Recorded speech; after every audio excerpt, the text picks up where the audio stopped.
Hey all, Joe here with All Funnies and Games, and just got this month's new board game Bento. I was going to have something ready, and then I forgot. My address is on this again. I do have the card that came in last month's. That's still on my desk because I live like a garbage person. Awesome, this'll do. There's my box. Right there. So, they told me what's coming in this one, and then I forgot. So this will be an adventure. Okay.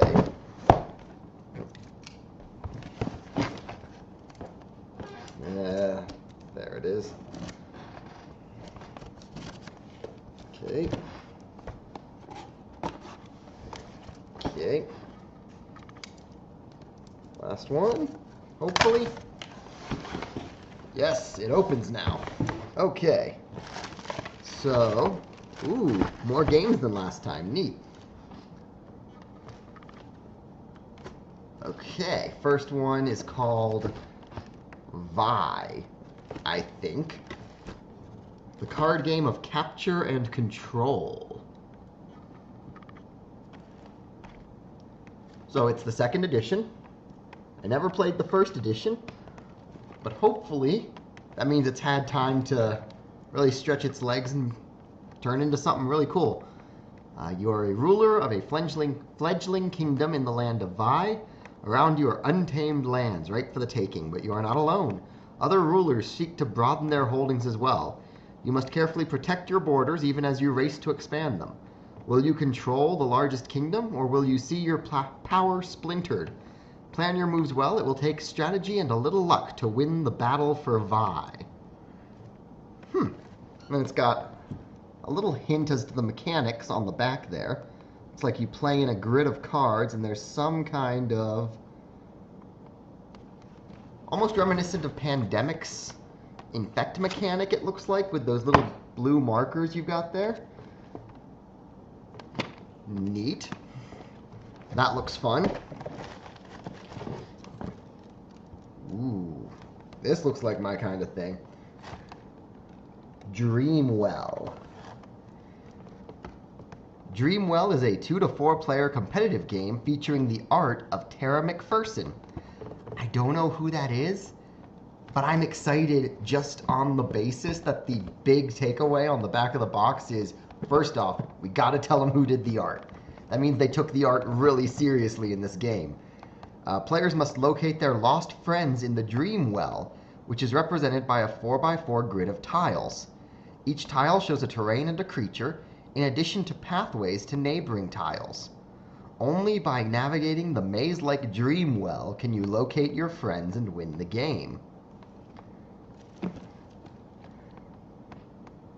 So you kind of see a little bit of the mechanics hinted at on the back there.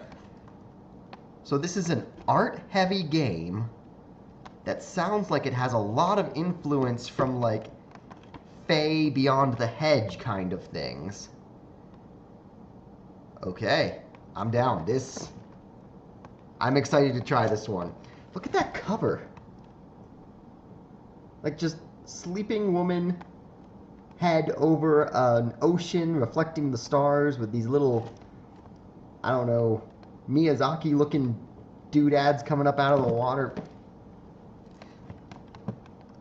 I'm excited to try this. This looks really, really good. What do we got here? Innovation. Okay, so right off the bat, I see the Eiffel Tower. I see a dragon. I see Leonardo da Vinci, and an astronaut, and a chemist, and a centurion? Maybe a Hittite war? I don't know.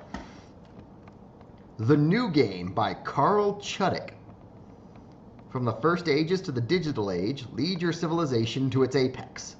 Accumulate inventions and groundbreaking ideas in order to develop your civilization and outshine other players. Tactics, opportunism, and daring will be the key to victory. Okay. So, it says discover the innovations in every great period of history. By dominating domains, you display the supremacy of your civilization. Activate your supremacy dogmas. Okay. So if you look here, this hints at some really neat mechanics. It's a little bit glossy because I haven't unwrapped it from the shrink wrap yet. But, like, look at that card right there. Okay? So you see two cards right on top of each other. One with 3 crowns, one with 2 crowns and a tree. So that tells me there's probably some suit tactics involved in play here. So having the most of one thing would be really good, possibly. This one looks interesting. I'll have to give this a try when I get some people over to play it. And last one, oh, and this didn't come with a little card explaining all the games that came in it. I guess maybe they don't do that every time. Quark. A mind-bending, shape-building tile game. Okay, play one of your tiles so that the shapes on the corners match up with other tiles already in play. If your tile completes a shape, you earn a point token of that color. But remember, as the number of tokens collected increases, their value decreases. Oh. Oh, this is neat. Okay. So, I mean, that pretty much tells me all of the gameplay tactics right off the bat. Because, okay, look at the setup there. So every piece you play is going to complete or going to add to something. You can see that each tile's different, so giving away all the tactics on the back of the box isn't going to let someone reproduce this game without buying a copy, which is why a lot of the backs of board games tend to be very vague about the mechanics. But what it does tell me, this sounds very mechanically interesting, because look at it. So, let's see, right here, you can see them about to complete a shape. They're about to complete that blue shape. So they'll get a blue token.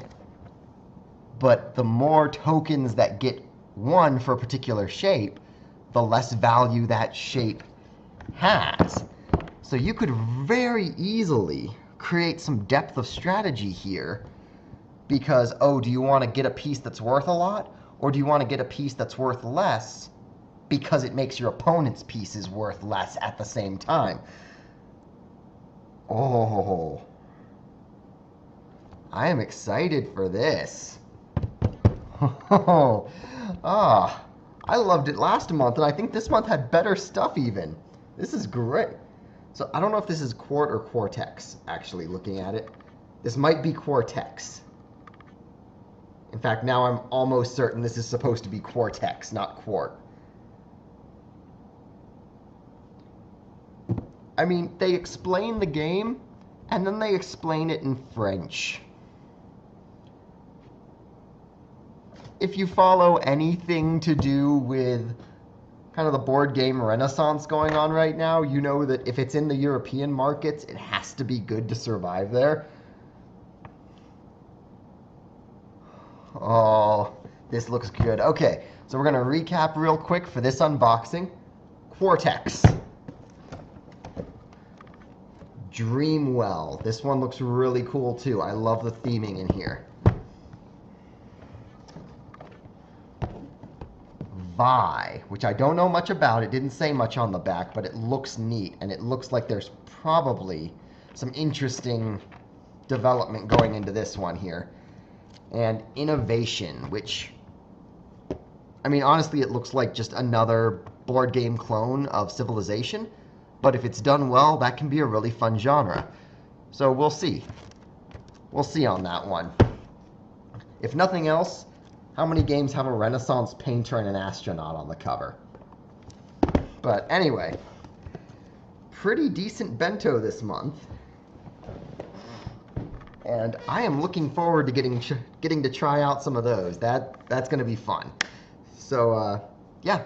Thanks for watching. If you enjoyed this video or anything else that you've seen on my channel, definitely remember to give a like, comment, subscribe, and especially if you enjoyed it and you know someone else who would enjoy it, definitely tell a friend about these videos. That's more than anything else. Just spread the word. If you're enjoying this,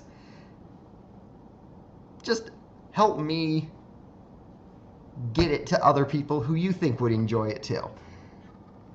Yeah. So thank you for watching. Like I said, I've been Joe with All Funnies and Games. I'll have links in the description to the blog, the Twitter, etc. Have a great day.